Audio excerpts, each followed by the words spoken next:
কিছু কিছু মানুষের হাড্ডি চাবানি দেখলে রে ভাই, যদি বাচ্চা থাকতে গরুটা দেখতো যে হের হাড্ডি মরার পর মানুষে এমনে চাবাইতেছে, তাইলে রে ভাই গরুটা অভিশাপ দিত না। মানে কিছু কিছু মানুষের বিয়ার দাওয়াতে হাড্ডি চাবানি দেখলে রে ভাই মনে হয় যে এরা বাপের জন্মে হাড্ডি চোখেই দেখে নাই। হেরার 14 গোষ্ঠীর একজনও হেরার জন্মে হেরারে গরুর মাংস খাওয়াই নাই। বাট এইটা সমস্যা না, সমস্যা তো হয় হেরার সামনে যে ব্যক্তিটা বয়ে রয়েছে হেরার খাওয়ানোর স্টাইল দেখা সামনে যে ব্যক্তিটা বইছে হেরই অরুচি আয়া পড়ে।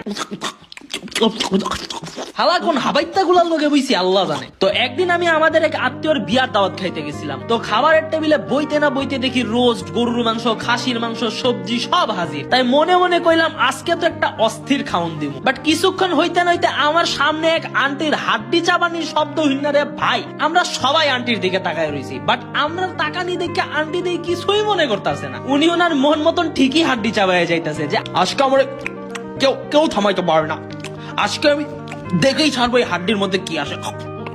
তো বুঝতেই পারতেছো যে আন্টির হাড্ডি খাওয়ানি থেকে থামানির ক্ষমতা আমরা কারোর আসলো না। ইভেন ওনার জামাইও যখন থামাইতে গেছে তখন আন্টি উল্টা ওনার জামাইরেই ধমক মাইরা বহায় রাখছে। মানে কি লেভেলের হাড্ডি অবসেশন একটাবার চিন্তা করো। একটা সময় উনি কামড়াইয়াও হাড্ডি ফাটাইতে পারতেছিল না, তখন উনি ওনার কামড়ানি শক্তি 3 গুণ বাড়াইয়া দেয়। মানে আজকে উনি হাড্ডি ফাটাইয়াই ছাড়বো, বাট উনি ওনার ফুল শক্তি দিয়া যখন হাড্ডি চাবাইতে যায় তখন উনার হাত থেকে ভাই হাড্ডি